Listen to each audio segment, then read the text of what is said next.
پہلا سجدہ اگر اس کی چاہت کا کرو گے نا تو دوسرے سجدے میں وہ تمہیں تمہاری چاہت سے نواز دے گا۔ اللہ تمہیں آزمائش سے گزار کر آسائشوں تک لاتا ہے، اور جب وہ رب کن کہتا ہے انسان رب کی رحمتوں کے معجزے دیکھتا ہے۔ تم مایوس کیوں ہوتے ہو؟ وہ رب ہے نا، سب سنبھال لے گا۔ جب اللہ سے محبت ہو جاتی ہے تو ساری شکایتیں ختم ہو جاتی ہے۔ میرے رب نے کہا میں ٹوٹے دلوں میں بستا ہوں، جو نماز چھوڑ سکتا ہے وہ آپ کو بھی چھوڑ سکتا ہے۔ تہجد بڑی لاڈلی عبادت ہے، یہ رب سے اپنی بات منوا لیتی ہے۔ سکون انسان کا کمال نہیں، اللہ کی عطا سے ہے۔ فجر کی دعا پر کن کی رحمت برستی ہے۔ ہو سکتا ہے جو اللہ نے تم سے لے لیا ہے اسے ہی بہتر بنا کر تمہیں واپس دے دیا جائے، اور تمہارا چاہنے سے کچھ نہیں ہوتا جب تک اللہ نہ چاہے۔ تہجد کی نماز تک پہنچ جاؤ تو سمجھ لینا اللہ نے اپنے قریب کر لیا ہے۔ وہ 7 سمندر کا خالق محبت صرف ایک آنسو سے کرتا ہے۔ محبت اپنے بندے سے کمال رکھتا ہے، وہ ایک ہے جو سب کا خیال رکھتا ہے۔ مسلمانوں کی ذلت غریب ہونے سے نہیں، اسلام سے غافل ہونے سے ہے۔ رسول اللہ صلی اللہ علیہ وسلم نے فرمایا پاک رہنا آدھا ایمان ہے۔ دعا تو امید اور معجزوں تک کا سفر ہے۔ باپ کی دولت نہیں، سایہ ہی کافی ہوتا ہے۔ اللہ خاموش دلوں کی بہت سنتا ہے۔ کتنا خوبصورت احساس ہے نا کہ رب کو اپنی محبت کا یقین دلانا نہیں پڑتا۔ اور پھر میں نے وہاں بھی صبر کیا جہاں مجھے جواب دینا تھا۔ حال دل رب کو سنایا کریں، سب کو نہیں۔ یہ آیت میرا حوصلہ ہے۔ وَمَا كَانَ رَبُّكَ نَسِيًّا، اور تیرا رب بھولنے والا نہیں۔ محبت ہے خدا جسے خدا ہی تو محبت ہے۔ وہ نماز عشق ہمیں بھی سکھا یا رب، جس میں انتظار صرف اذان کا ہو۔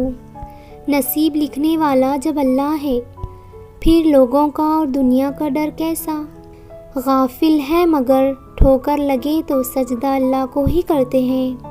درد ہو یا الفاظ اللہ ہی سمجھتا ہے، لوگ تو بس کہتے ہیں۔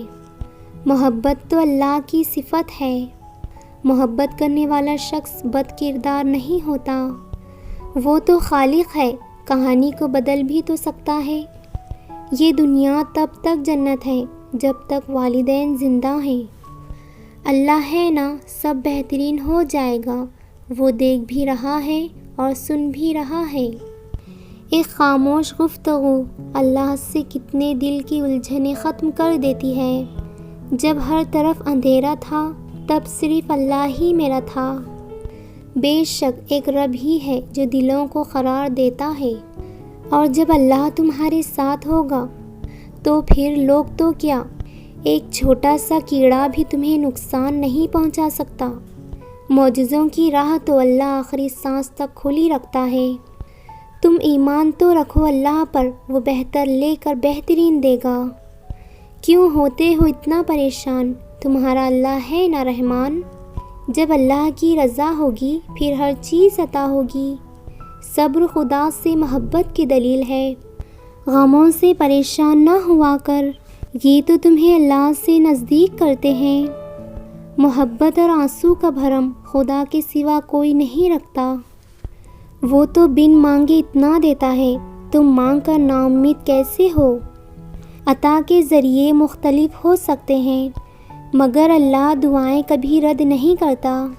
جو دعا سے بھی نہیں مل رہا تو سمجھ جاؤ اللہ نے اس سے بہتر آپ کو عطا کرنا ہے۔ اللہ کی محبت وہ محبت ہے جو سیکھ جاتا ہے وہ جیت جاتا ہے، اور قرآن دل کی بیماریوں کے لیے شفا ہے۔ وہ تھام لیتا ہے گناہ گاروں کو بھی، وہ زمانے کی طرح صورت نہیں دیکھتا۔ زیادہ سوچ انسان کو ختم کر دیتی ہے، بس دعا کرو اور اللہ پر چھوڑ دو۔ جس نے بن مانگے عطا کیا، وہ مانگنے پر کیوں مایوس کرے گا؟ کچھ تو اللہ کی بھی رضا ہوگی، ورنہ دعائیں بے وجہ دلوں کا حصہ نہیں بنتی۔ اللہ سے مانگ کر نہیں روتے، اللہ سے رو کر مانگتے ہیں۔